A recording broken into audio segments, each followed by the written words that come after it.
Hello and good evening. Welcome to Urban Transport Discussion number 30. I am Kasih Sabandar from ITDP Indonesia, and I will be the co-host for today's event. If you would like to listen in English, click Interpretation and choose English. Jika Anda ingin mendengar dalam bahasa Indonesia, klik Interpretation dan pilih bahasa Indonesia. The Urban Transport Discussion serves as a forum for public discourse conducted online or offline, addressing pertinent issues in sustainable urban transportation. Organized regularly by ITDP Indonesia, this 30th installment will delve into bicycle lanes in Southeast Asian cities. I'll provide an of event.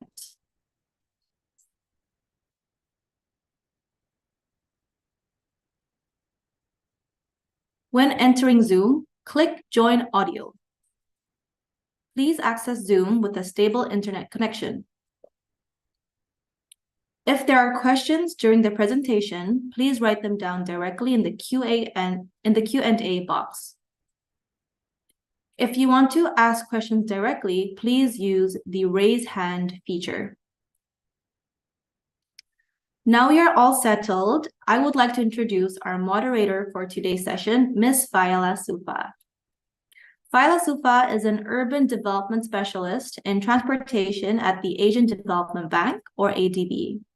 Drawing on past positions such as the Southeast Asia Director of the Institute for Transportation and Development Policy, or ITDP, roles in the World Economic Forum, and contributions to UN Habitat, Faila Sufa brings a wealth of experience to her current role. She holds a master's in transportation planning and engineering from University of Leeds. Let's warmly welcome Ms. Faila Sufa, who will guide us as the moderator for today's discussion. Over to you. Thank you, Noni. Good evening, everyone. So welcome to Urban Transport Discussion 29. Cycling Connects Southeast Asia Path to Sustainable Urban Mobility. So the session today aims as a platform for sharing knowledge and also lesson learned about bicycle lanes between cities in Southeast Asia.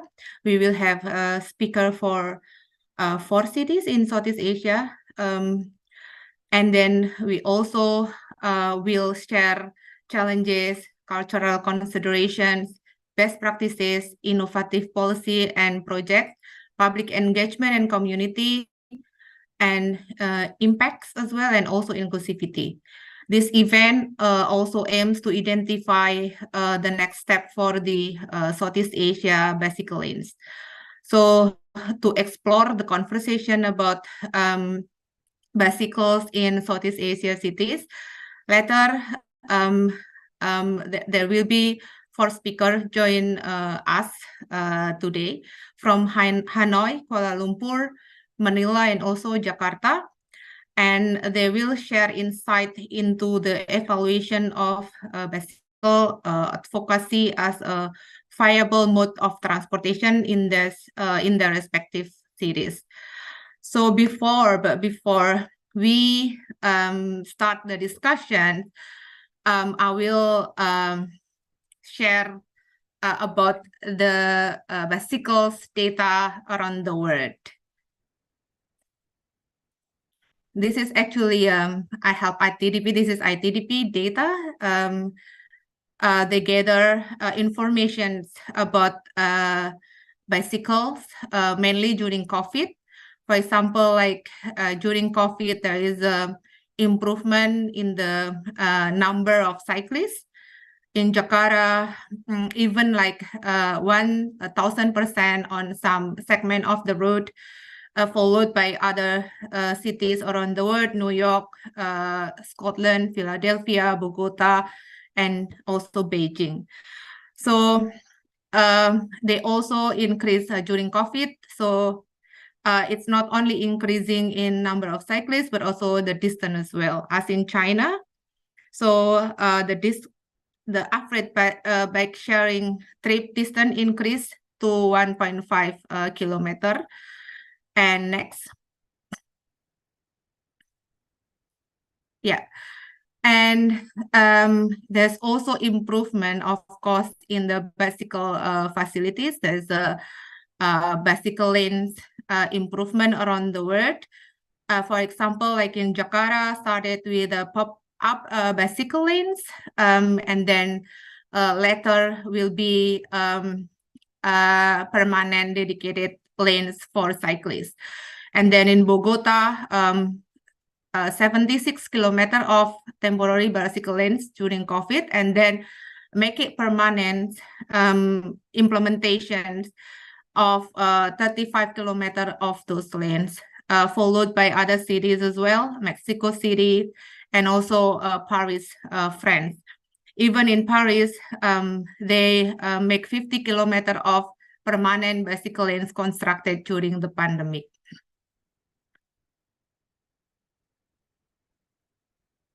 And although there is an increase in the bicycle cyclists and also infrastructure, but actually, apart from Amsterdam, maybe the mode share of cyclists is still very low.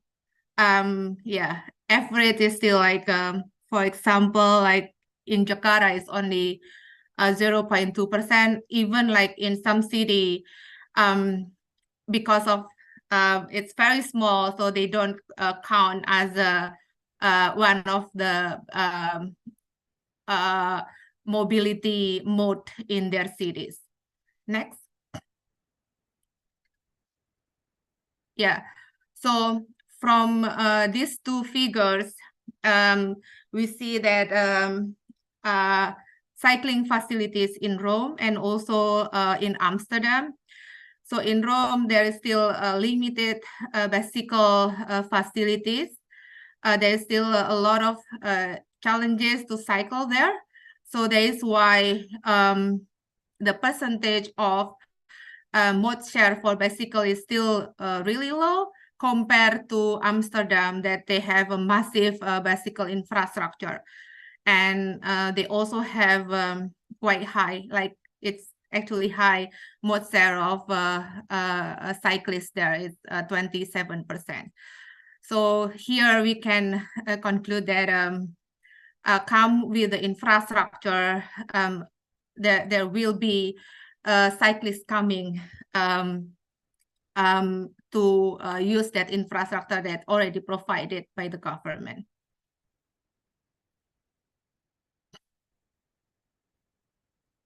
Yeah, and this is actually the data of number of cyclists in Jakarta. There's up and down based on the government policy.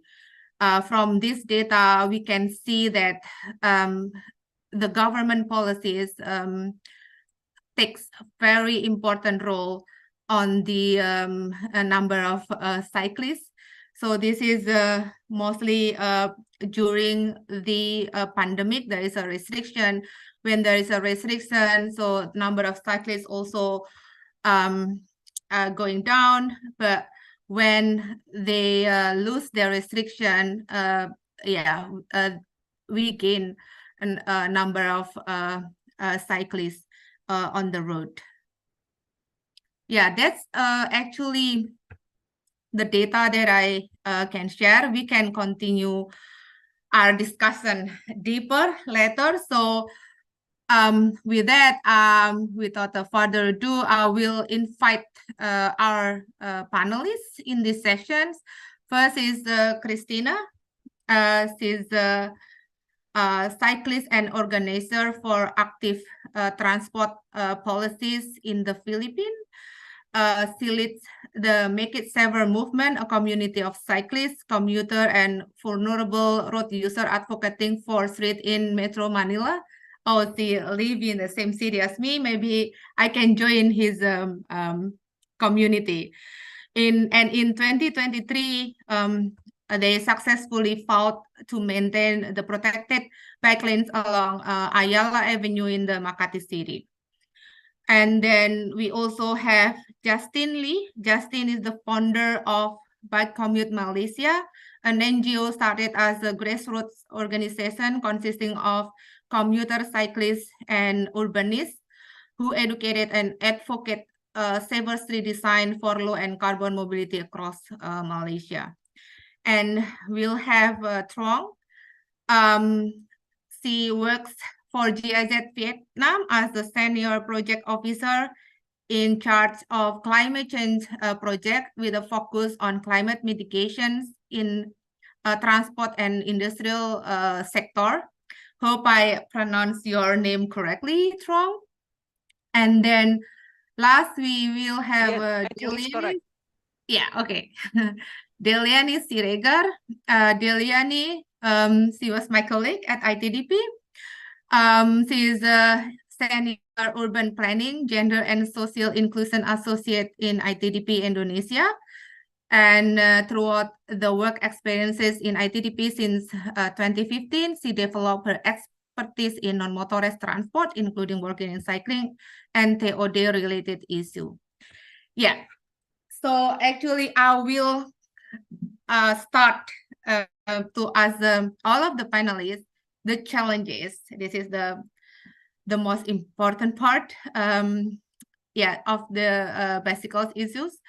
So, in terms of the challenges, what challenges do your cities, so that Manila, Kuala Lumpur, Hanoi, and Jakarta face regarding the whole issues of sustainable transport, especially on the urbanization and environmental concern?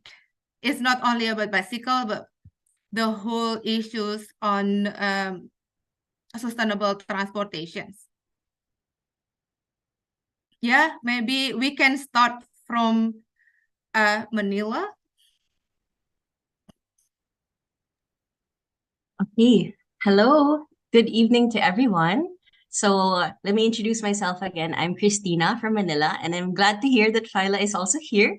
We have to meet maybe sometime in the next I'm in few months. Davao, actually. Oh, in Davao. Okay, I'm in maybe we Davao, can come yeah. back. I will be back tomorrow. Wonderful. All right. So I'm Christina, and I represent Move as One Coalition from the Philippines. We are a policy and budget coalition advocating for safe, humane, and inclusive road-based public transportation. So it's really nice to be here in this space to talk about struggles for promoting sustainable urban mobility, focused, of course, on cycling and active transport. Well, to be very honest, we did have a lot of success promoting cycling during the pandemic.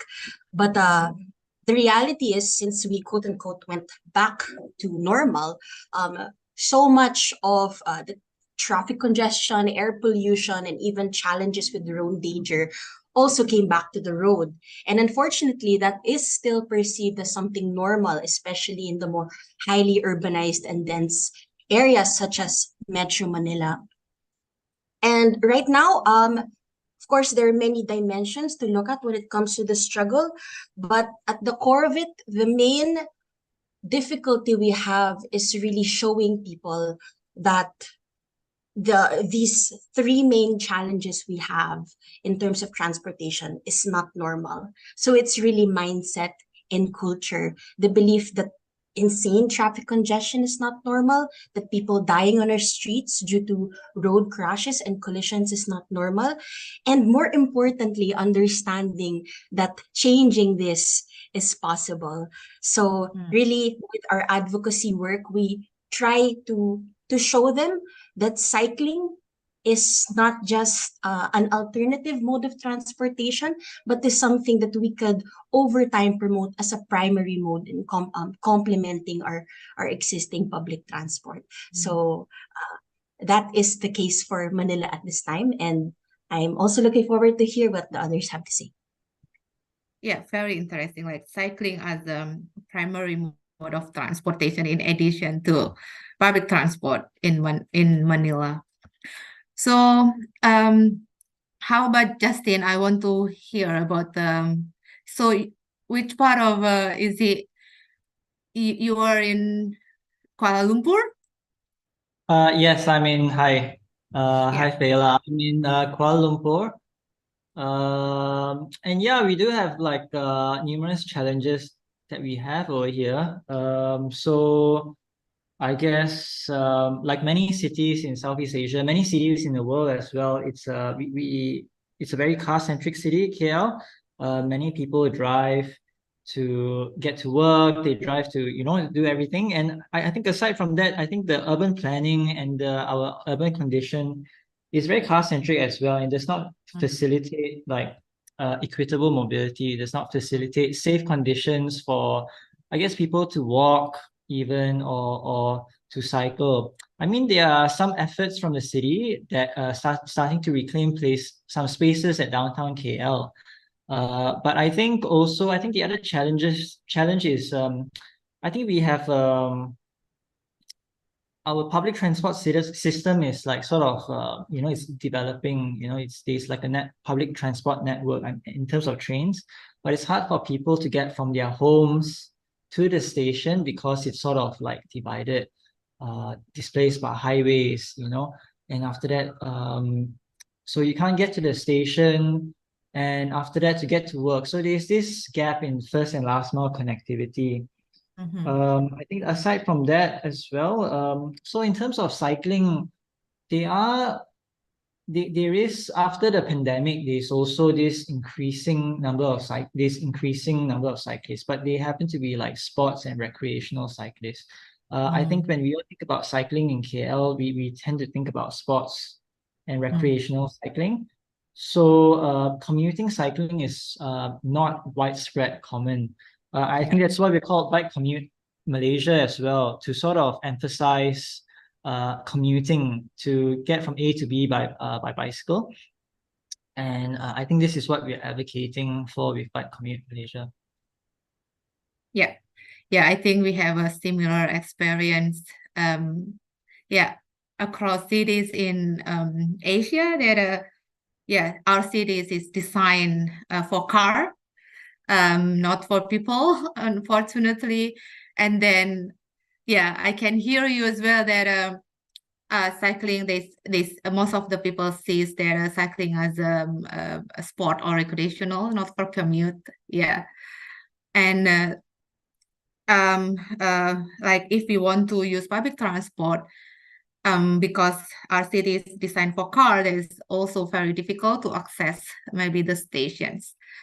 So I want to hear as well from Hanoi. What is your challenge in terms of sustainable transport there? Thank you. I think that's one of the key points that I want to mention. You already mentioned it's a road design for the car and motorized vehicle.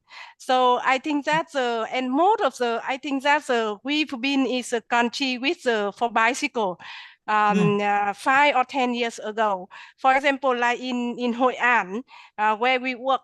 And then I think that in 2012, the most share of bicycle is 45%.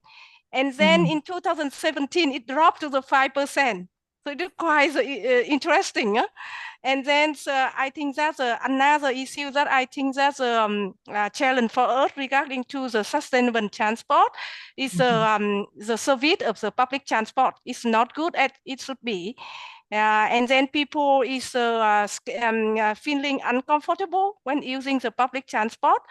And similarity for the cycling, that people don't feel safety when they travel in the road with the cycle, with the bicycle. And then I think that's all of such issue is I think that's is coming from the urban planning.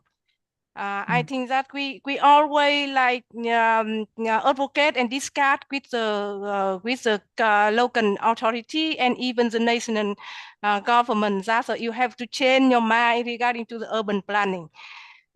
Because otherwise people is feel difficulty to live and move in your city. And then the urbanization is increased so fast. In Vietnam, I think that it will be like 50% of urbanization in 2025. Yeah, so that is putting the pressure to the city, not only the city that I live at the moment in Hanoi, but also in the city that we are working on in Vietnam, for example, like Huế, Hội An, and Ho Chi Minh City. We're facing the same issue. Yeah. So yeah, very interesting that you have 45% bicycle sharing mode share, and then drop into 5%. That's really huge decrease in the number of cyclists. So yeah, I really want to hear about Jakarta as well. Maybe I leave Jakarta like 8 months ago. Is that any different in Jakarta, Deliani? So yeah, actually, it's kind of like really similar to cities mentioned by Justin and also Trang and also Christina, that kind of like really started with the urban planning. Some cases in Jakarta, it's getting more bigger and bigger. So people live in like outside of the city center, though they have really looked into the economic opportunity in the city center. So in average, maybe in daily trip, we spend like more than 20 kilometers for one trip.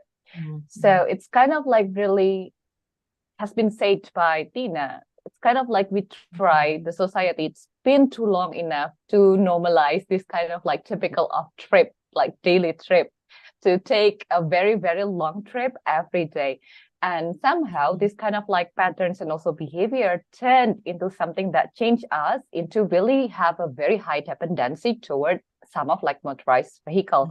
So it's kind of like really typical, also similar cases in Jakarta, because we also understand a kind of like term of Metro Jakarta, Greater Jakarta. So that's kind of like people cannot live in city center. So they tend and they have like really rely on the housing units outside of the Jakarta city.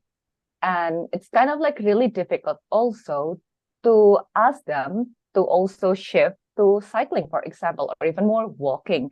Because of based on our surveys, people always like tend, especially for the vulnerable groups, tend to spend more kind of like short distance by using walking or even for cycling.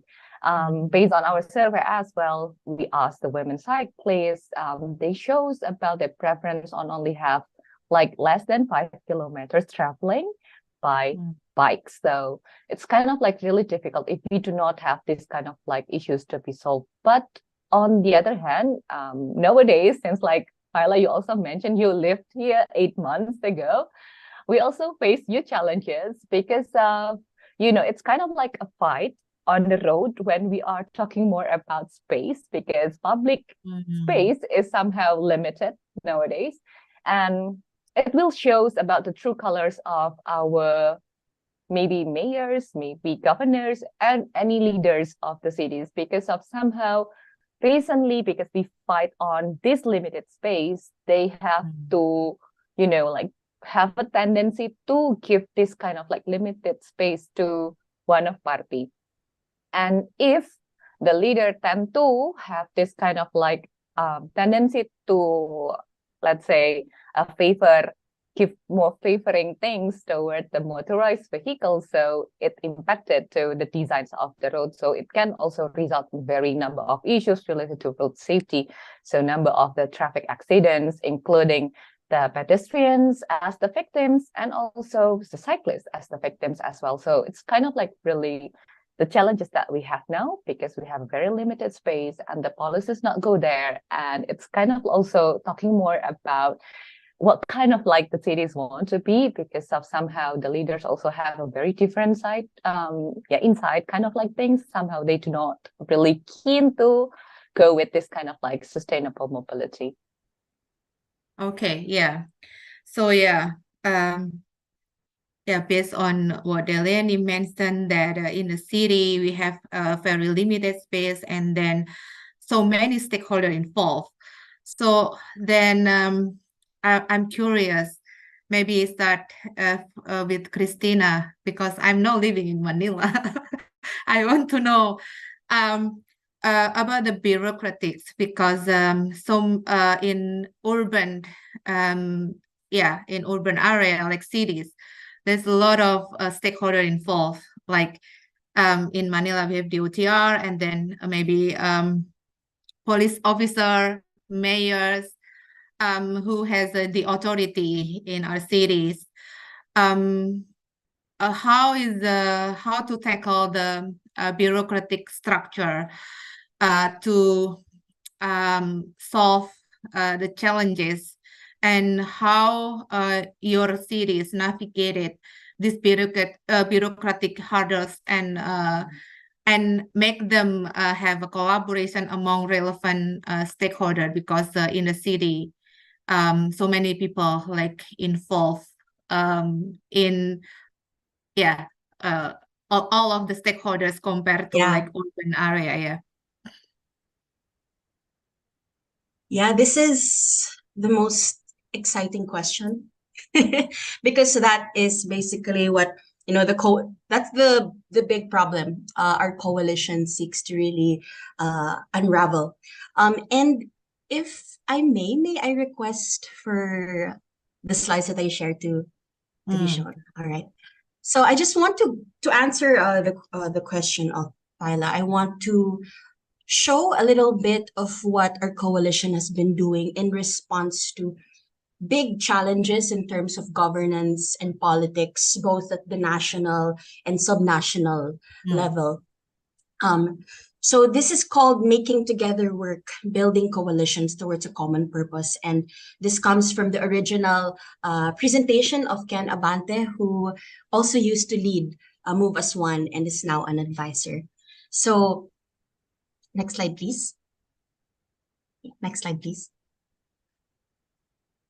All right. Okay, next. So this is just a brief background on where the coalition started, which is actually just in 2020.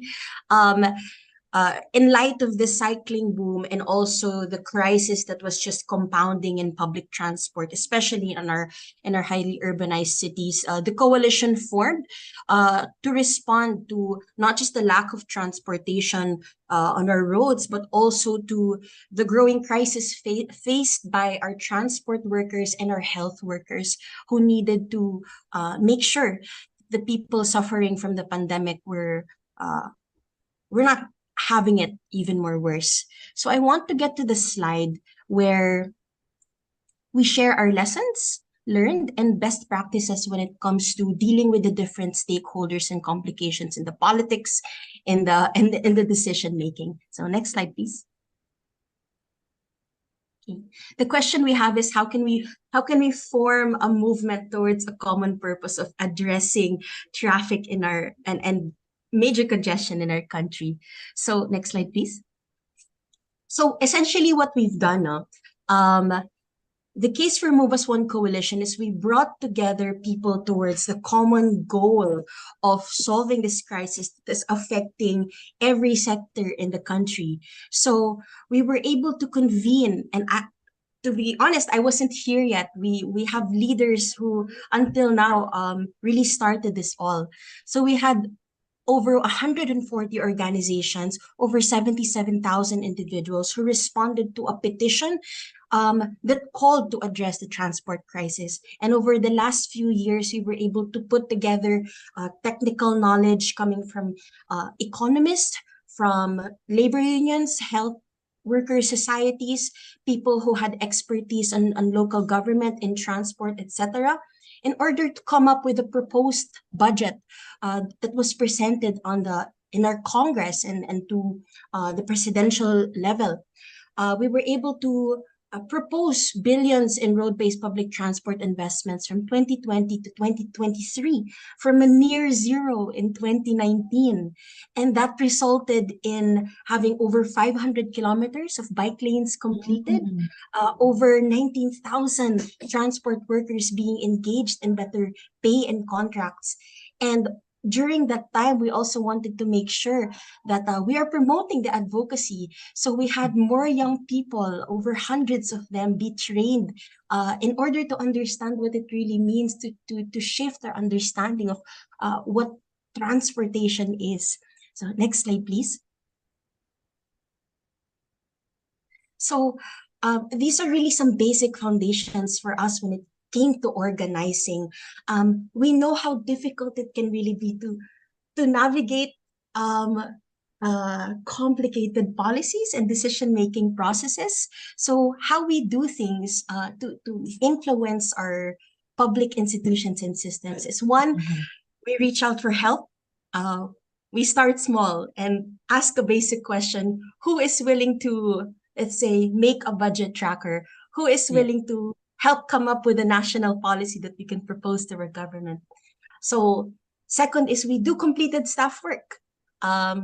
What's wonderful is a lot of our volunteers helping have already had experience both in local and national government, so they know the kind of staff work that's necessary to get high level decisions be given a yes.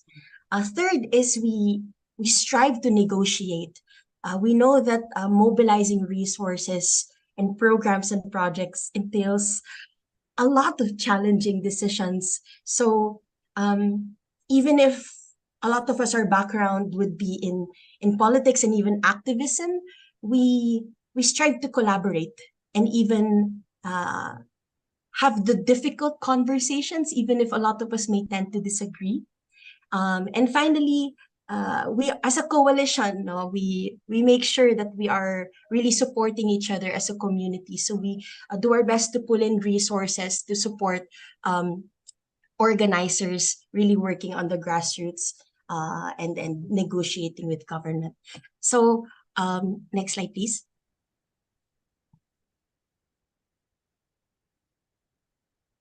There. So aside from those lessons, the foundation of really our reform work and navigating challenges in bureaucracy, we believe in having the voices of people on the ground being at the center and the priority. So we always start by listening to the community, and we know that we are part of that.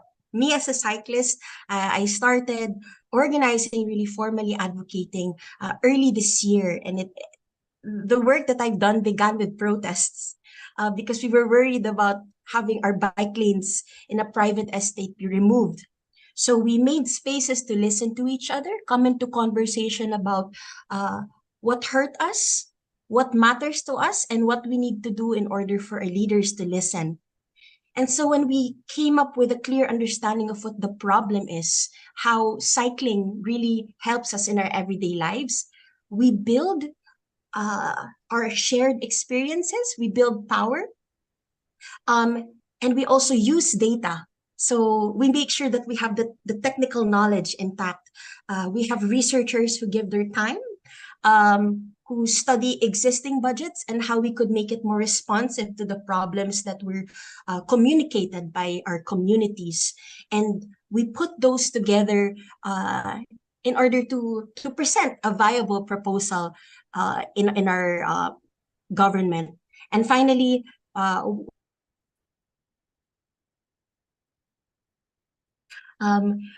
reality is everyone has problems. Everyone is stressed, whether it's in their job or in their personal life.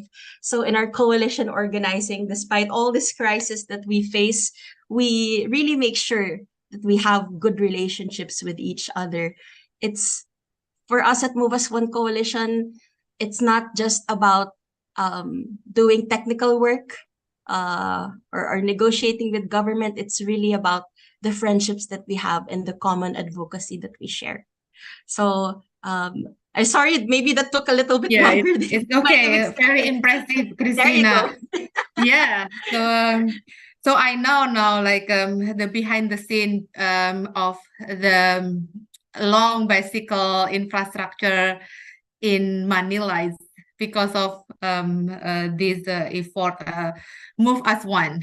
So that is why the infrastructure are there. So do you have a similar experience as well, Justin, in Kuala Lumpur?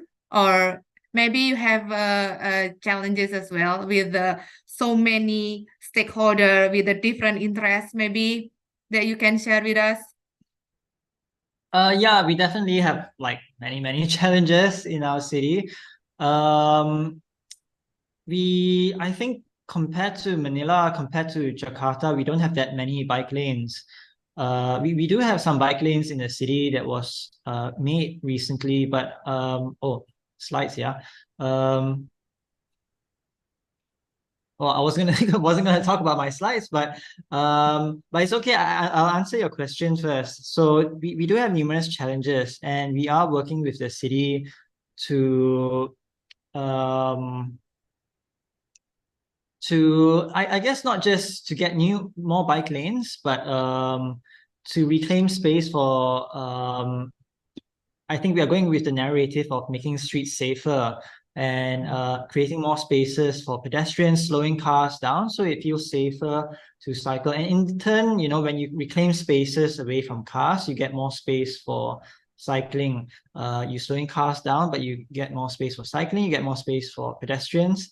I think, but one challenge is that I think the city, although they are interested to implement some of these changes in the city, but there's also a lot of pushback. They fear pushback from the community, which has happened. It's come out in the news and things like that. So there's this balance of I guess educating the community or we have recently implemented a bus lane, and it was for 6 months, sorry, it's a pilot project for 6 months. Then after that, there was a lot of noise at the start of the project. Then later on, it's I guess the complaints has also subsided. But that's what it takes, to implement a project. There's always complaints. Aside from that, I think in terms of planning for cycling, I think there's a need to identify where people start, for example, from their homes to the train station, because I think one Q&A someone has raised as well that in KL, in downtown KL, not many people live in downtown KL. They live in the greater suburbs. So you can't cycle from your house in the greater suburbs all the way to KL. Most likely, maybe one strategy is to cycle to the train station. And for that as well, it's not, it's not so easy. But in downtown KL, they did implement bike lanes recently, which is good. But it shows that the city is taking a step. However, we see that many motorcyclists in peak hour, they ride on the bike lane. There's no bicycle, there's no not that many commuter cyclists. But I guess since the slide, someone has opened the slides just now, I can quickly share what we do.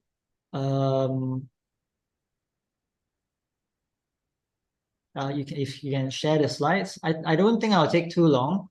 I'll go through it fairly quickly. But yeah, bike commute, Malaysia, some of the things that we do is that I think many of us in the working team are architects, and so we do design and research of the street. We do actual visualizations, in context visualizations too.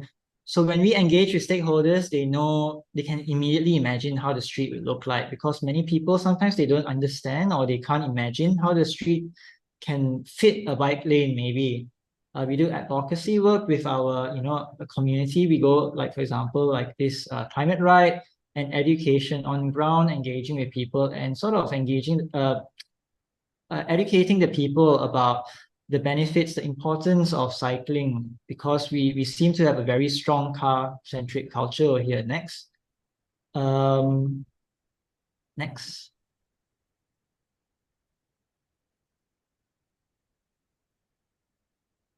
So we do with our design and research too, when we engage stakeholders, right, we actually count how many people, how many pedestrians are there, and so justify why we need to widen the lane for pedestrians. So data collection is important for us when we engage stakeholders to convince them, reinforce our narrative. Next. Next.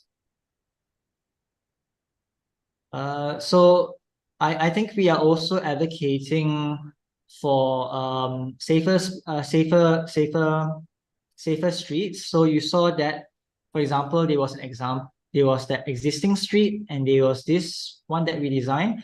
that you can slow cars down and save lives when cars go, you can self-enforce speed reductions by, doing a design like that and giving space to pedestrians and even a bike lane, and also addressing, heat. People complain a lot about cycling is too hot, but, when you have good urban planning, urban design, then after that you can, it's cool. You cool down cycling conditions. Next.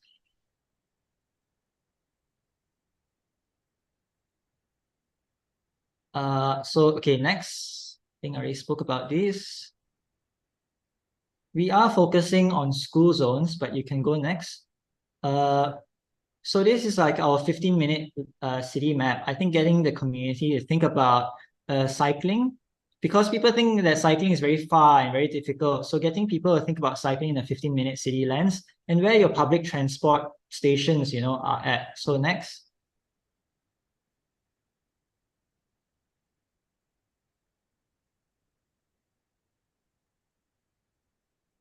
This is our stakeholder engagements. We engage like decision makers and also people on ground. Next. Policy makers. Yeah. Next. So this is one, so we are working, Bike Commute Malaysia is working in association with the Global Designing Cities Initiative.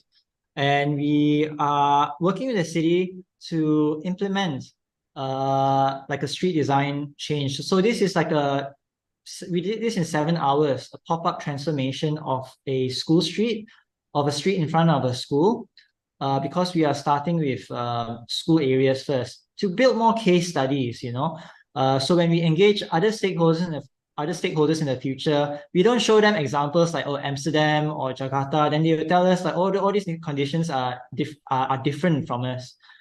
So we need more case studies in KL. So next. So this is us working on the pop-up transformation even in the traffic jam. Next.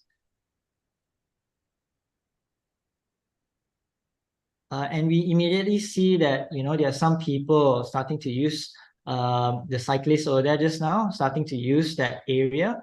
And this is us painting the zebra crossing throughout the night. Next. And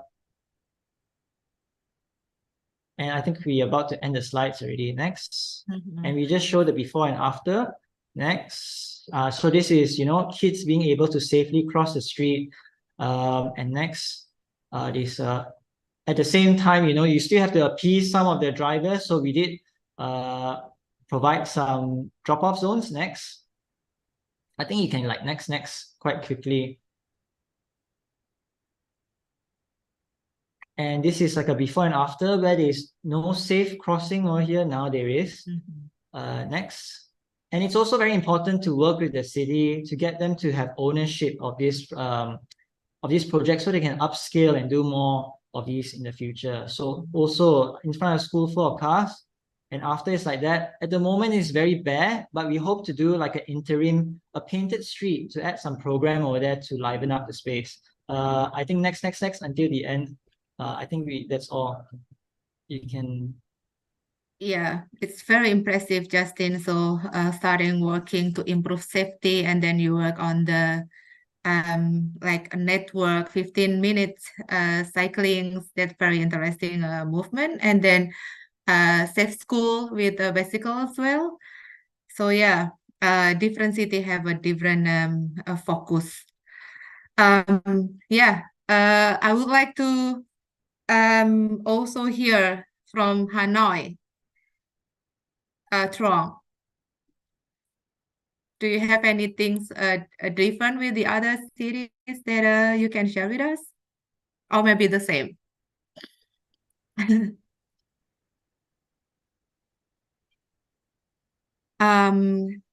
Can You hear me? anybody? Yeah.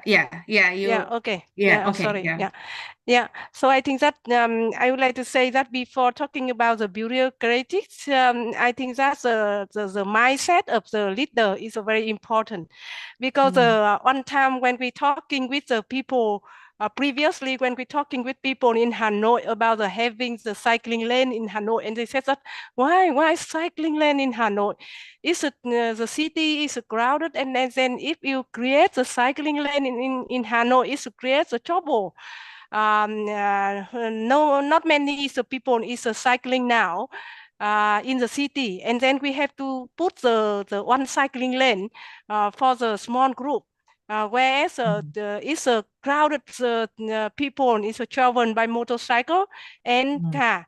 And then that's why we didn't start from the big city like Hanoi or Ho Chi Minh City, but we start from the small city like Hội An, and then going to Huế, because in Hội An, the leader see that it's a need to have like promote the cycling in Hội An because it conserves the city, and then the distance in the Hội An is very small, shortened than the demand of the distance in big city. So that's bicycle is very much relevant for the city. So the city in Hội An, the leader, they answer ask the local staff when going to the work, to the office, they with a short distance, they should use a bicycle.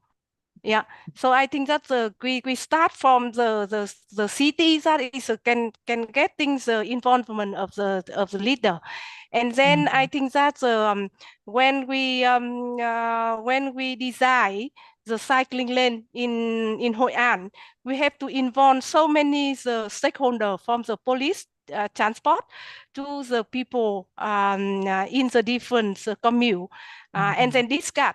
And I have to say that with the first lane, it took us more than 1 year to get the agreement, because it's only you can show that this is a nice cycling lane in Hội An at the moment. But before that, can you go to the next slide? I think that in this we have I think that at 2.5 kilometers.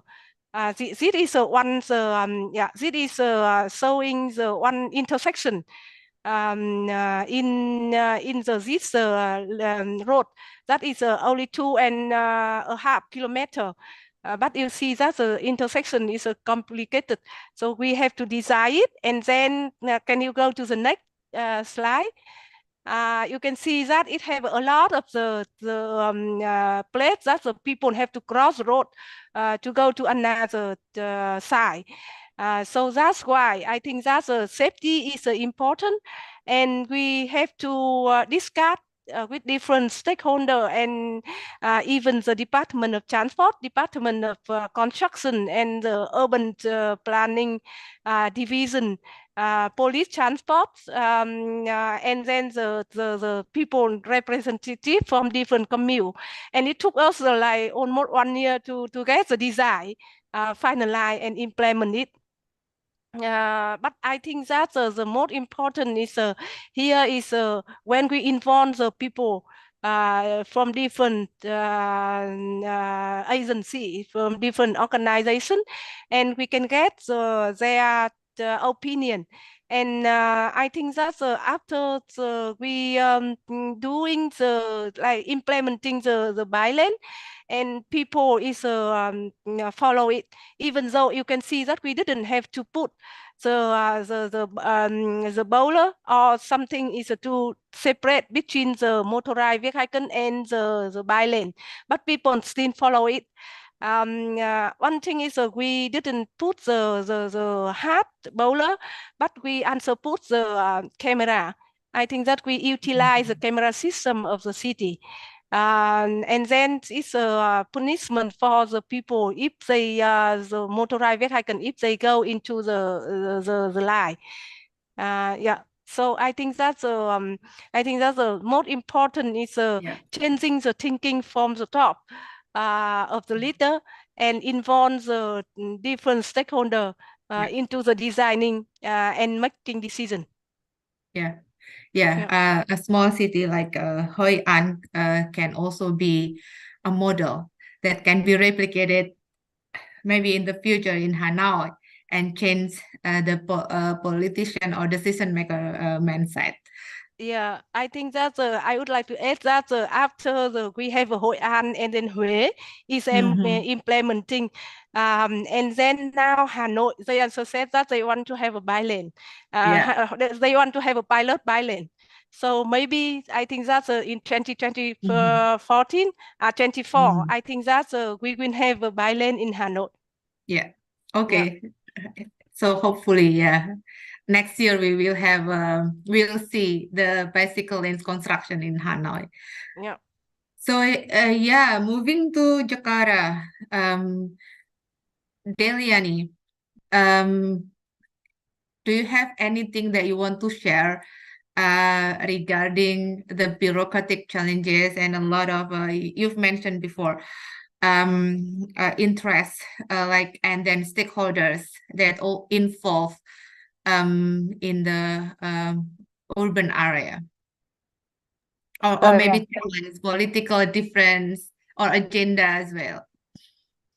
Yeah, so well, yeah, so I will say to Haya, also mentioning in a chat box. But well, yeah, so as mentioned before, and also maybe similar situation with other cities in Southeast Asia, it's a bit challenging because of we are really have kind of like a really complicated bureaucracy, and maybe the organizer can also help to show the presentation. May go to the last slides because it will give you some sense why it's quite really difficult in Jakarta to have kind of like really safe and ideal type of bike lane, because in one segment of road, it's really complicated. There are so many agencies really have to go to build, to plan, and to manage, even to maintenance, even to their budget in one kind of like road segment.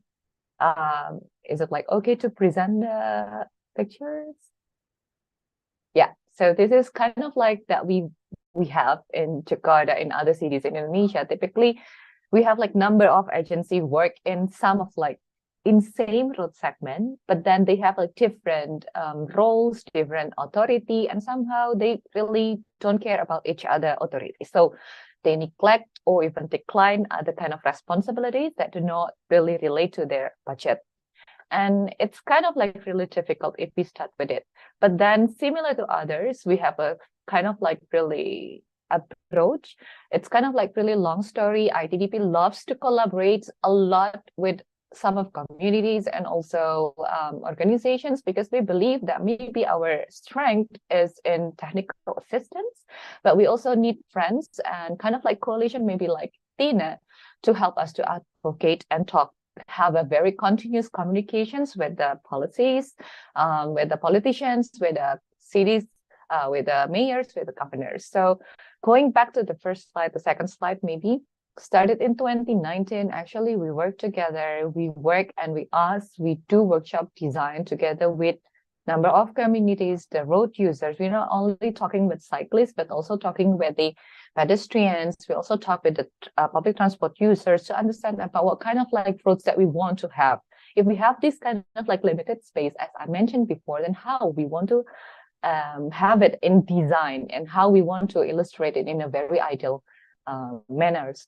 And finally, in that time, we really agree on having 10 points of consensus, where the second point is really important, asking the commitment of the city on having more ideal type of bike infrastructure.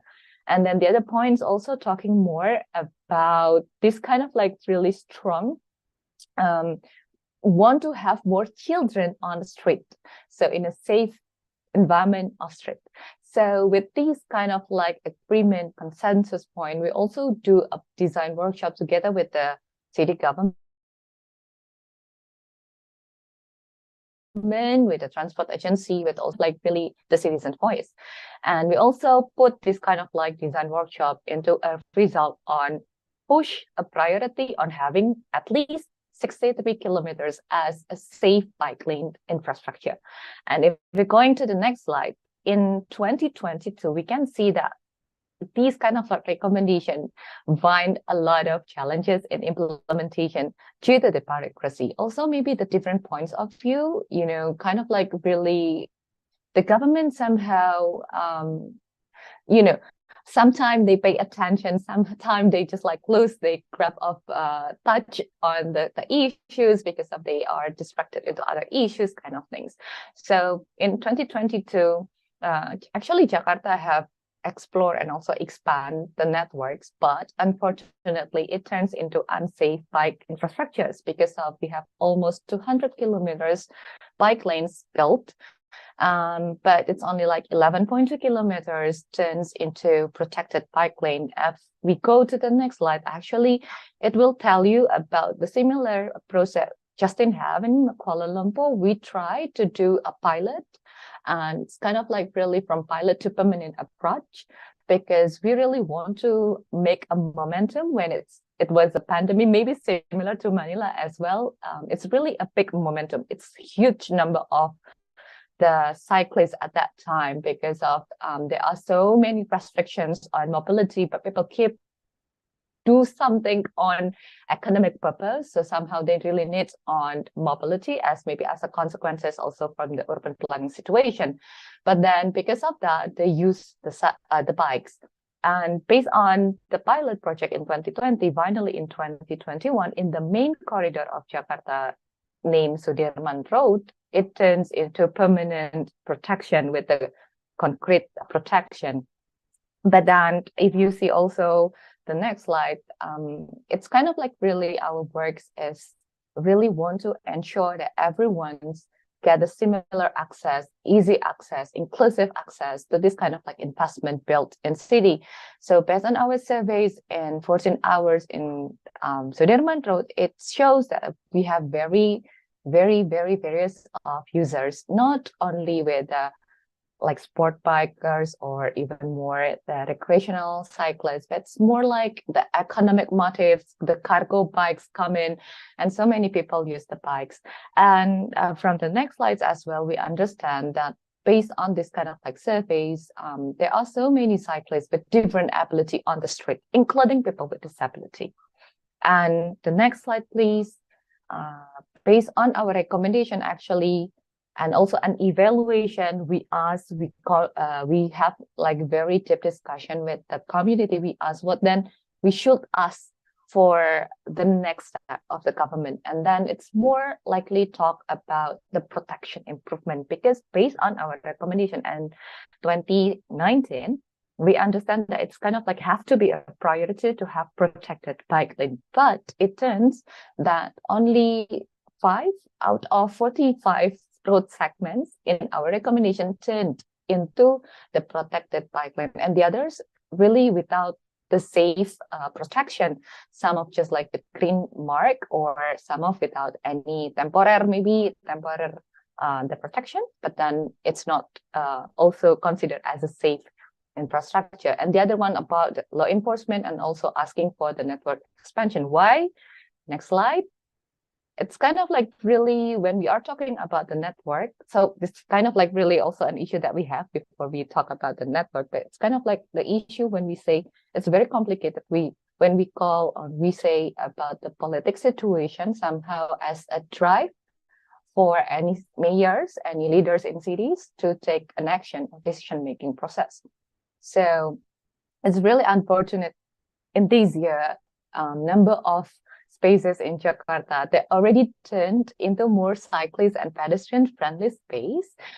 In 2022, for example, it turns back for giving more space for the motorized vehicle. So it's kind of like really unfortunate decision making. And the other case also for the next slide, it's also showing this kind of like really recently issues that happened in Jakarta when the city start to remove the temporary protection and left the green marking, or some of the streets also with the road studs or road spikes. And for sure, it's kind of like another issues when we also think it's kind of like really okay, but it's not okay for the cyclists, because by dismantling the stick cones, it's also similar. It's also the meaning or the message is about dismiss or remove the good protection of bike infrastructure. So for the next slide, why then it's really important for having like very safe bike infrastructure and also the bike network. It's because of we have a number of vulnerable groups using bikes.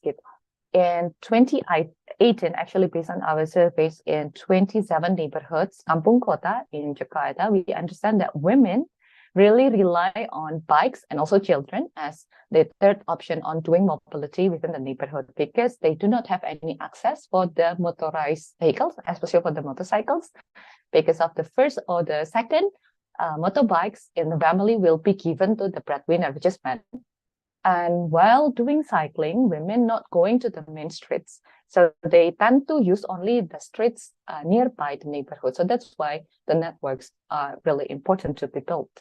And the second ones, when we are doing another survey, they also say, maybe the next slide as well, it's really important to have infrastructure and also safe environment because also there are a number of another road users such as people with disabilities also use the bikes on do mobility. We have Pak Budi, for example, from Jakarta. So he's really do this kind of like daily activities with bikes and also his kirk.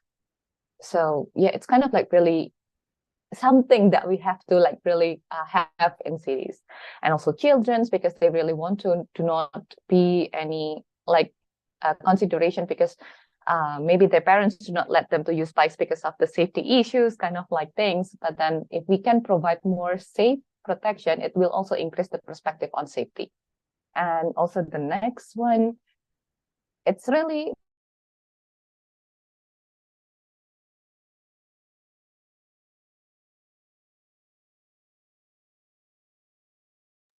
Hello, Deliani, are you with us?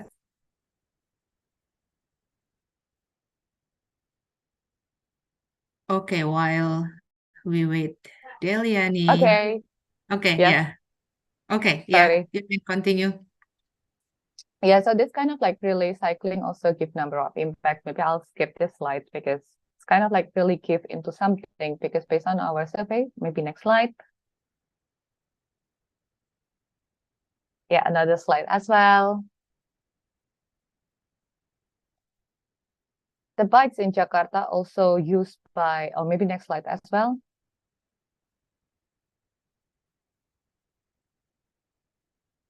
So yeah, by doing this survey, actually we have like 24-hour surveys in one of area in Jakarta, in certain part of Jakarta, which is like really busy district with most of like commercial leisure activities there. And the 30% of active mobilities happen is for the commercial bikes or with the economic purpose, cyclists are using the infrastructure.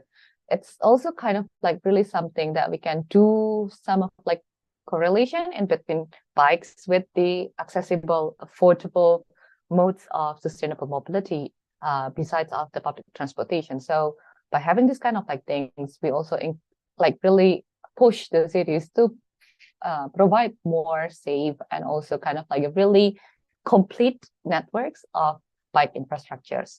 Next, maybe I'll go for because of the issues, actually, this is the case that I mentioned within these years. Actually, we have like really a reduction in length of protected section by 18 kilometers because of the removal of the stick cones, and where the transportation agency finally to change it into the road spikes or road studs. Next. Yeah, next again, it is similar cases.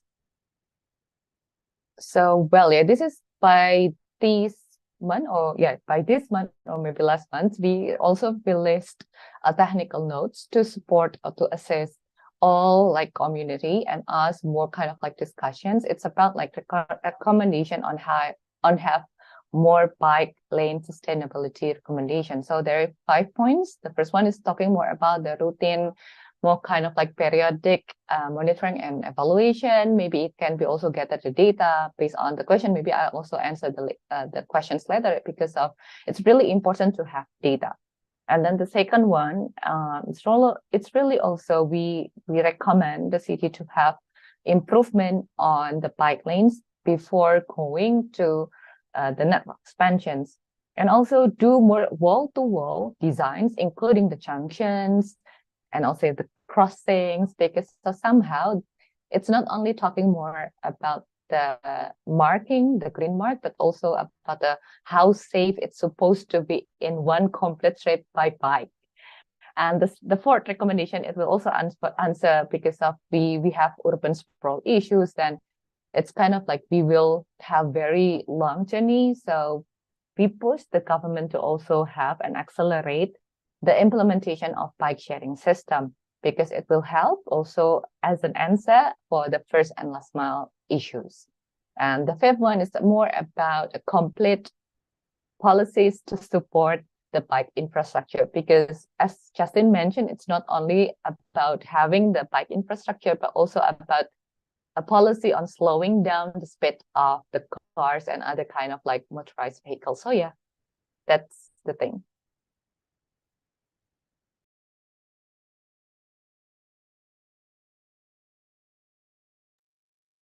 Okay, thank you, Deliani. So I think we have a similar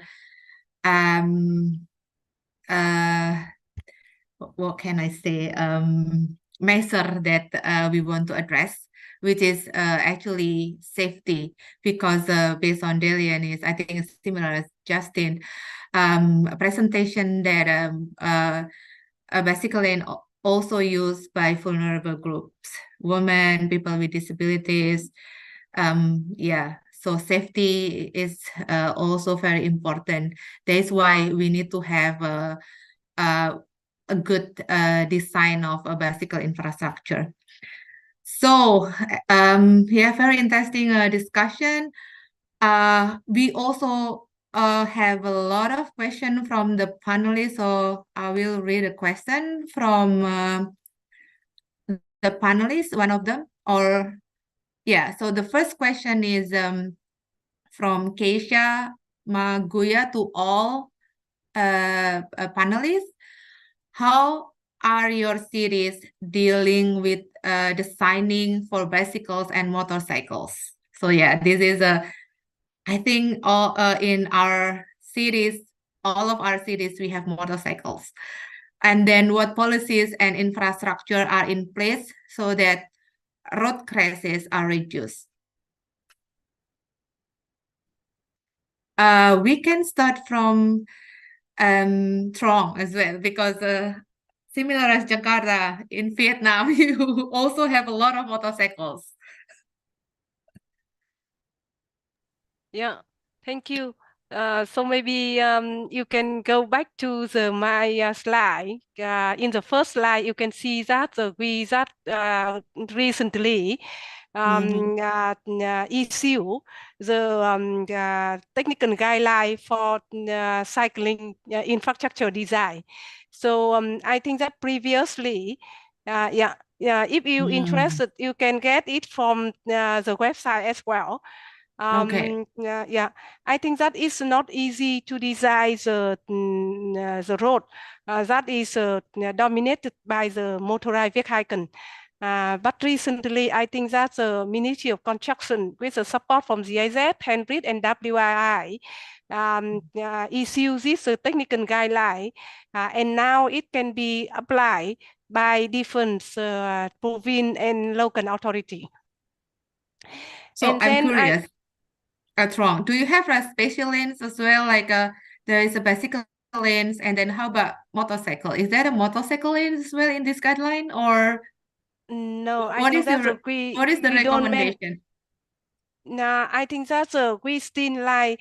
I think that's there are two ways. We mentioned about it two way.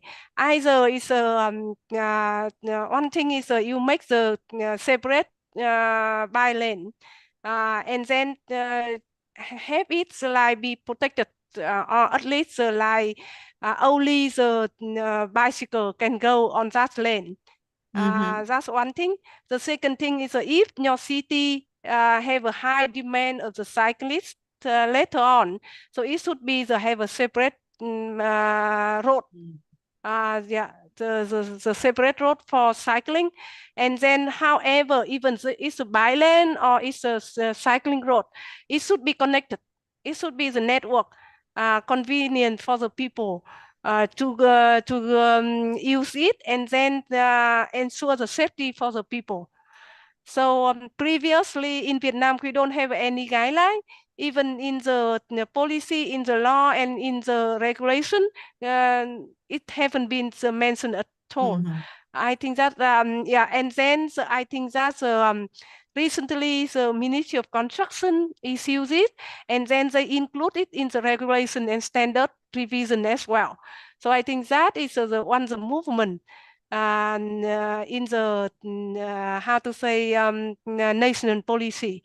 And we hope that in the future we can continue to work on the different policy with the government to ensure that the local government can apply it. Okay, so maybe Christina, like in Manila, I saw that the number of motorcycles are increasing. So what is do you have like what is your suggestions? Shall we have like how to design our street with this kind of different modes like bicycles, motorcycles, and then there is also a dedicated a bus as well introduced in Manila, and then yeah, of course, a traffic ways. Yeah. Well, first, I do want to acknowledge that the foundation for this question is the reality of how contentious space sharing is for motorcycles and bicycles. And it's something that we in Asia really have to have a conversation about. Because here in Manila, a lot of the bike lanes, especially when it's really during rush hour, are being taken over by motorcycles. And in fact, when I'm not on my bike and I have to ride and book at the back of a motorcycle, it's hard for me to tell the motorcycle driver not to go to the bike lane, because otherwise we're going to be competing for space with large trucks and buses. So what the first thing we try to do, and for me, honestly, I can't be speaking for motorcycle advocacy groups, but we are working towards creating more communication lines with them. The first principle we try to follow is to make sure that we acknowledge how vulnerable they are as well. Because it's a reality. A lot of people are also dying on a motorcycle. But right now, the main policy that we try to push, especially in Metro Manila, is to make sure that motorcycle riders are not going to the bike lane. There have been many attempts to convert protected bike lanes into shared lanes with motorcycles. But we want to keep making sure that they aren't going in there. A very similar road that we share with Indonesia is called EDSA. And that is where we've also been trying to establish a lane called EDSA Carousel for buses, protected bike lanes in that space. Okay, anyway, but to go back to the question of Keisha, we don't have a very specific program or policies in place yet that specifically addresses these contentious issues between motorcycles and bicycles. But where Manila is right now is making sure that cyclists are protected, and motorcycle groups are also being protected by making sure that their voices are heard in the decision-making spaces for both Manila and on the national level. Yeah. Okay, thank you, Christina. And I'm curious to hear from Justin because in terms of safety, so how your design incorporated bicycle and also motorcycles? Yeah, hi. So I think similarly to Christina, I think we are also fighting for space. So we do face similar issues that quite obviously that the motorcycles, they all get onto, they ride onto the bike lane at peak hours. I don't think there's been like a clear solution yet as well. But the city has been like putting bollards on, putting a lot of bollards at pavements and, where the curbs, they all come down, right, to the street level. So they put a lot of bollards there, but at the same time, it hinders like cyclists from moving. So there was one very funny area where they put like super lot of bollards on a bike lane. And the cyclists, we brought our climate, we got a climate group of like 50 cyclists, and everyone had to struggle to get through that on a bike lane. So it's a hard thing to sort of to sort of like solve. And I'm also, I guess I'm interested to hear like solutions from Jakarta or Manila and Vietnam and all this kind of stuff, because I think I think personally is something I'm also trying to figure out as well. Okay, then let's hear about Jakarta. So what is the effort, Deliani, like to ensure safety and then the encroachment of motorcycles to bicycle lanes? Is it allowed or not? And then what is the effort from Jakarta? So actually, the recent effort that has been conducted is more about the similar, maybe another kind of like solution to put the bollards to be installed. But however, we also mentioned it's kind of like not only, it's maybe also kind of like really nice to have this discussion because we are talking more about the Southeast Asia context, but because of maybe if we go to the Western POV where people behavior can be drive by the design. Here somehow people also be more creative than the designs, and when we putting bollards, somehow it's not to prevent them, because actually the bollards function is just like put more safety and increase the safety, but then it's now they understand that the usage of the bollards is just to prevent the motorbikes going even to any other infrastructure for the pedestrian or even more the cyclists. So it's really the effort that we have. Though like couple years ago in Jakarta, there is also a tested policy where the motorbikes were put in one lane, so one dedicated lane for the motorbikes. It's like next to the sidewalks, but then the motorcyclists, they shoe the policy, and finally the court go with the shoe. So the motorbikes win at that time, and then the government canceled the lane. But it's not also talking about, once again, the importance on having the physical intervention, but also more in a very holistic POV. So it will also needed some more law enforcement, because if we are talking about the regulation and the policies, actually in cities in Indonesia, nationally, we have the strict regulation that also push the motorbikes out from the sidewalks and also the bike lanes, but the behaviors are not telling us about, do we have any kind of like really strict regulation talking more about that? So maybe another things that we look into nowadays is about the electrification. Maybe you also, and all of us maybe also similar with this kind of like low emission zone initiatives. We look into that kind of like an opportunity, as another new momentum to push this kind of like new policy to balance, and also to at least pulse the growth of the usage on motorbikes.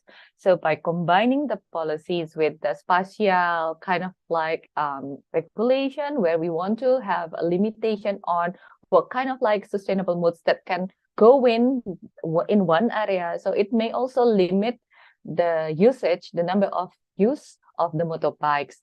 And maybe, though it's not kind of like really the only one answer on, or even more the solution, talking more about the electric vehicles, we also looking into this kind of like momentum by want to ask the Ministry of Transportation and also the other ministries, related ministries, to have a new regulation on, to set the maximum speed by manufacturer. So we want to reduce the maximum speed of the vehicle. So by having this kind of like momentum, we look into that kind of like chance actually. Still on mute. Yeah. So based on Deliani and also Justin, I also have experience. I saw like a lot of bullet design that really crazy to prevent. That's what the government respond actually, to prevent motorcycle to uncrowd sidewalk and also bicycle lanes. Yeah, as Delaney mentioned, maybe like policies is needed. Electrification can also be a momentum to enforce the policy.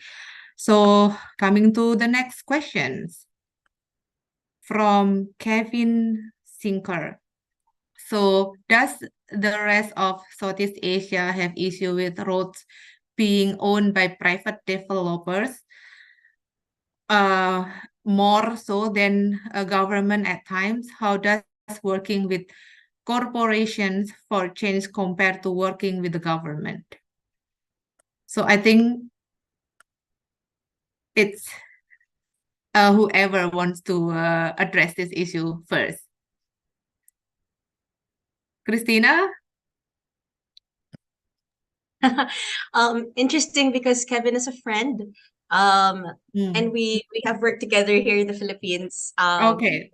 When we were, well, a big part of the context for this question is we had an initial engagement early on this year when we were lobbying for the for keeping the protected bike lanes on Ayala Avenue. And Ayala Avenue is managed by Ayala Land. It's more of a privately owned corporation. So looking at how our engagement went with that versus with government, I do have to say there's a lot less bureaucracy that we have to deal with. And it would be much easier to get in touch with decision makers in the private sector because of the way corporations would work.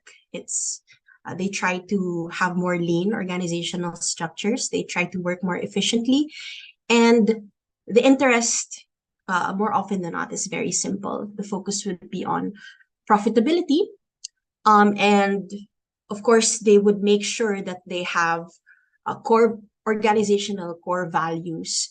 And in our case, what they wanted to, how do you say this? What they wanted to take pride in, of course, is ensuring environmental sustainability in their policies and responding to the needs and demands of consumers. So that would be the pro in it.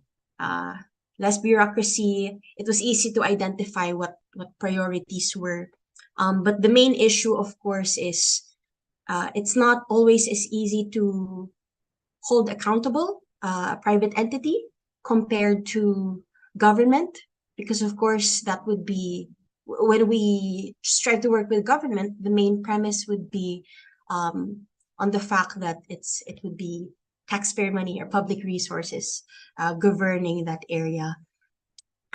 So yeah, well, Kevin is more curious to see what other Southeast Asian countries have dealt with. Yeah. So I will give the floor to the others too. Thank you. Yeah, maybe I can move to Justin because he worked more on the network.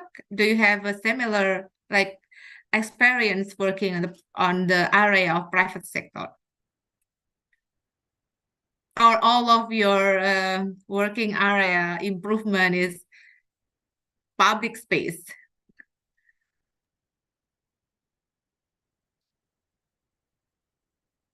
Yeah, to be honest, not so much at the moment. Bike commute is not it's quite new, and I don't think we had the opportunity to work with,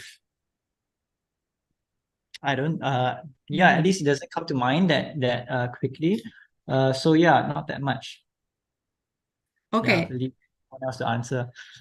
Yeah, maybe I can move to Deliani. I know that there is challenge as well to work with private sector, even though like less bureaucratic, but it depends on their priority as well. Like area in Jakarta, in the central Jakarta SCBD, we want to introduce a bicycle in there, but because of the private sector, we always like, okay, this area is not our working area. All of the improvement, we have to avoid this area. So do you have any experience like working with a private developer, I may say?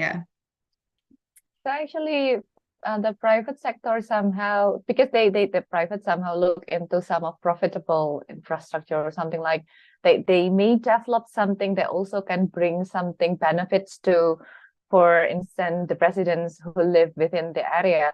So actually, there are a number of initiatives also just having like a deal with the only area and also one of like private entity. But however, this kind of like approach, though it's not really complicated in beginning on do planning and do implementation, somehow they also result in a very high quality of infrastructures. But to be remembered, it's kind of like really not helping to build the whole connection. Somehow it's also being more kind of like a segregation. And if we are talking more about inclusivity, so somehow because they tend to, so that's why maybe if we go a little bit more talking about the transit oriented development where we only like build the housing, somehow it can also generate the lane values. So if the locals have to be evacuated in other side of the city, somehow it's cannot be really reasonable for the one who live in the area to use the infrastructure. Or if we are talking more about low medium income society, somehow maybe they to go there, they do not need to go that area to really enjoy the good infrastructure or facilities given by the private. And it's kind of like really the things that we have, because for example, it's not to the bike lane case, but the things that we have also kind of like bike sharing infrastructures. Somehow no, the bike sharing operators really love to deal with private, because it's really easy to have this kind of like a deal with them to provide the service, because they can run like, the normal fare instead of, with a regulation with the city. Somehow we already set the highest fare that can be managed by or asked for the users. So it's kind of like really somehow not profitable for the operators, but well, yeah, it also being another kind of like issues, because maybe the service is not for all.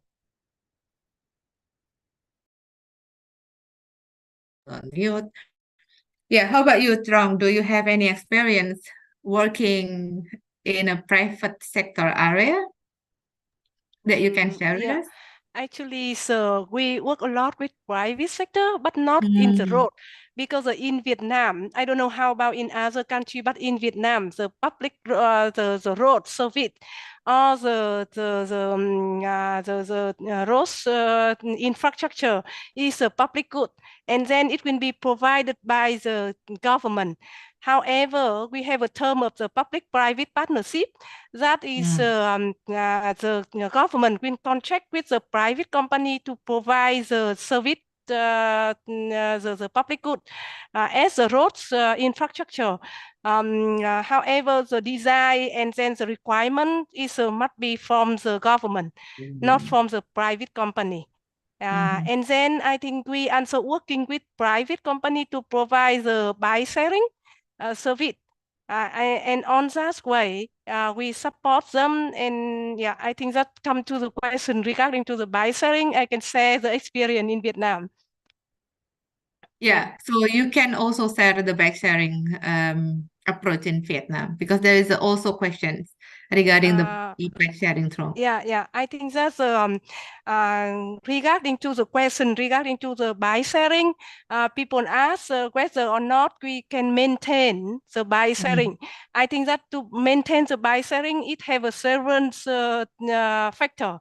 First of all, it is the regarding to the technology, because I don't you know that we are based on the smart lock, and then software to manage the bike sharing.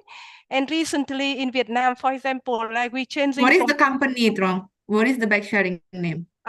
we have three company, QAQ from Singapore investment, Vietshop Pro is a Vietnamese company, and then Chinam.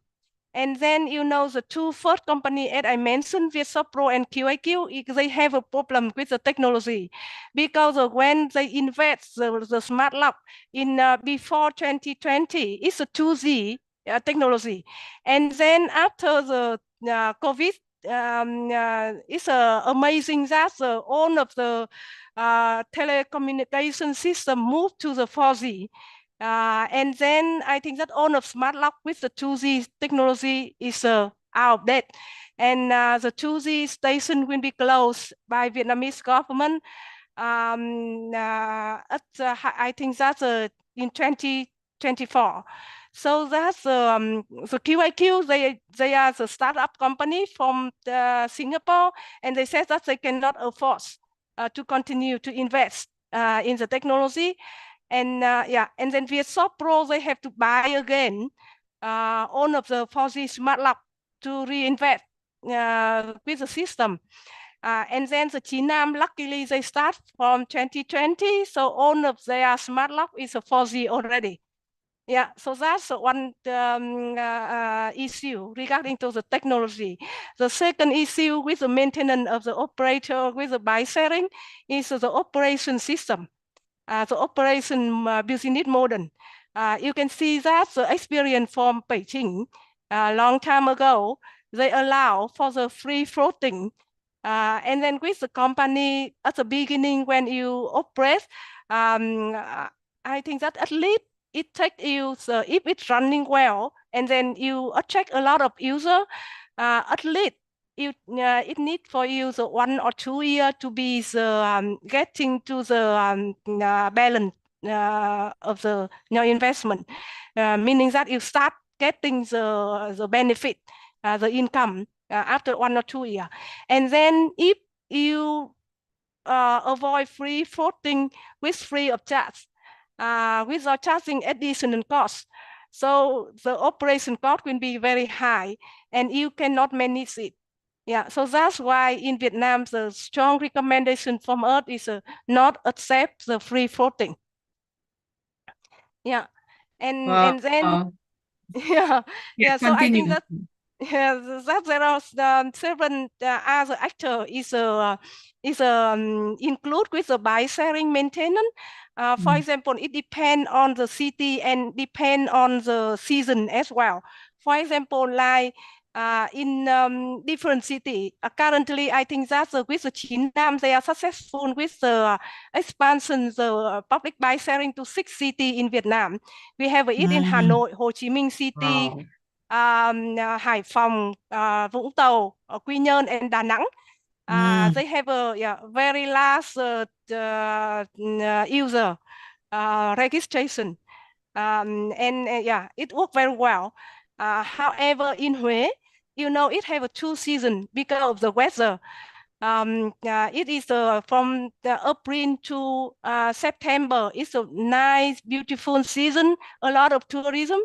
So I think that's the system can reach to the 1.5 to 2.5 use time of use per bike per day. Per day, so that's a very good number. However, in the season from the November to March, in Hue, and then I think that it's rainy season. People don't want to use it.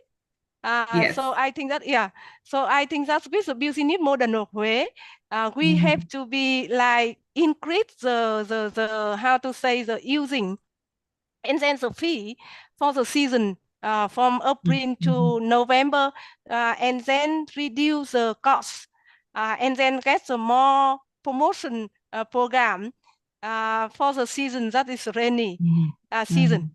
Yeah, somehow it's like that. So I think it's quite interesting. There are a lot of things you can discuss regarding to the bike sharing. And I'm Yeah. quite surprised as well. There's so many cities in Vietnam that already have the system, the bike sharing system. Yeah. Yeah, I it's think like increased very fast now. Yeah. yeah. So I think cities like our cities, Christina. No, our cities in Manila. No, I think we need to learn from there. Yeah, maybe Justin. Yeah, I'm sure that you have a lot to also share because I saw like a few years back there's already bike sharing system implemented in Kuala Lumpur. Is it still there? Not really. There's a No. lot more e-scooter sharing providers in KL. For example, like Beam and Trike. So a lot of e-scooters. I think even Trike used to have e-bike sharing in KL, but I think from the pandemic, they sort of moved out from KL and they're at another city at Cyberjaya, where they do like the e-bike sharing. But in KL, mostly you see scooters. So I'm not so this for some reason e-bikes have been taken out, but there's more scooters at the moment. Okay, so because I visited KL like maybe 5 or 6 years ago, so unfortunately there is no bike sharing anymore, more e-scooter. Maybe Christina. So I saw like several bike sharing system like in BGC. I saw one. Yeah. So yeah, maybe you can share the bike sharing system in Manila. Uh-huh. Thanks. So there have been a lot of attempts at bike sharing in different cities in the country. But I have to agree, it's not always easy to make it very sustainable. I observed this in Pasig City. I still see the remnants of an old bicycle sharing program. Our old Metro Manila Development Authority also tried these, but then again, it's not easy to promote bicycle usage if there are no policies that are limiting motor vehicle use. But yeah, what you were able to see here is called Mover, MOOVR. So that's already existing in smaller areas actually, like Bonifacio Global City and Makati City. And I'm not sure where else they have been using it, but so far it's been here maybe for like over 3 or 4 years now. And it's been really popular. I actually look forward to seeing it replicated in more areas. Yeah, I guess that's all I have to say for now in response to the bike share question. I was typing out my response to a question on low emissions. Yeah. Okay, maybe move to Deliani before we conclude because it's already past 9:30. So yeah, your final comment on the bike sharing in Jakarta. Is that any enlightenment there, Deliani? Actually, I'm looking forward to other cities, Southeast Asia cities. As I mentioned before, somehow in here in cities in Jakarta, and we also share a number of discussions before we have this kind of like a discussion, urban transport discussion today. Other cities in Southeast Asia look into the Western perspective, and somehow it's kind of like really hard to bring more operators that succeed to do the services outside of the Southeast Asia region, go inside of the Southeast Asia region, because actually, as mentioned, maybe also in Q&A box, Jakarta had tested the pilot bike sharing system a couple of years ago, and ITDP also assisted the city to do the monitoring and evaluation. And finally, last year, we decided to stop the services because of the technology issue. As mentioned by Trang, we also face the same issue here because of the previous operator can only provide the 2G technology for the smart unlocking system. So it's kind of like really unfortunate, and even more, the application, the mobile apps cannot be found anymore in the Google Store or Play Store, kind of like thing. So it's really, really hard to use the system or the services. But started last year, up to this day, actually we also still assisted the city to look for more opportunities, especially for the willingness operators. And we want to do the pilot. So we want to make like semi-closed area as the pilot area, and we invite like as many as possible the operators to go in and join the pilot stage, where we can also do evaluation. So in regulation last year, Jakarta already released a governor regulation talking more about the bike sharing as services to connect the public transportation system, which is like really the pioneer of the things. But then the things is there are no operators that go with the services. So we now looking into the operators because we want to run the service, the pilot. But then along with this kind of pilot, we also want to review the released regulation, because maybe talk more about the fare, talk more about the bike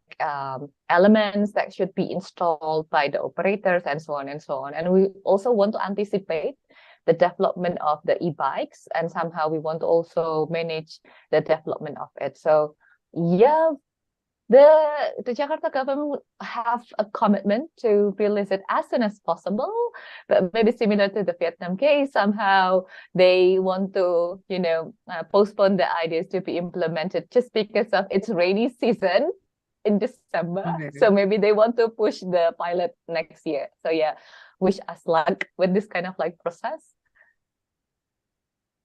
Okay, thank you, Deliani. With Deliani, I think because of the time constraint, we need to conclude today's discussions on Cycling Connect Southeast Asia's journey. And thank you for all of the panelists, Christina, Justin, Trong, and also Deliani, that already shared a comprehensive picture of the evolving landscape of bicycle advocacy and also sustainability of transportations in Southeast Asian cities. And also thank you as well for joining us for all of the participants online. And I think, yeah, that's all for today's discussion. I will give back to you, Noni. Yes, Thank you thank all. you, Phyla, for moderating today's webinar, and thank you to all the panelists again, Deliani, Justin, Christina, and Trong, for all the interesting insights, and all of the viewers as well for participating in the discussion. If anyone has any further questions, please do not hesitate to contact our panelists through the contact information that is shown in the slide. You may also visit www.itdp.org to learn more about ITDP, and all the resources presented today will be shared via ITDP Indonesia's Instagram. So don't forget to check that out. Once again, thank you everyone for joining us today, and I hope you have a good evening. Bye. Yeah, thank you. Bye bye.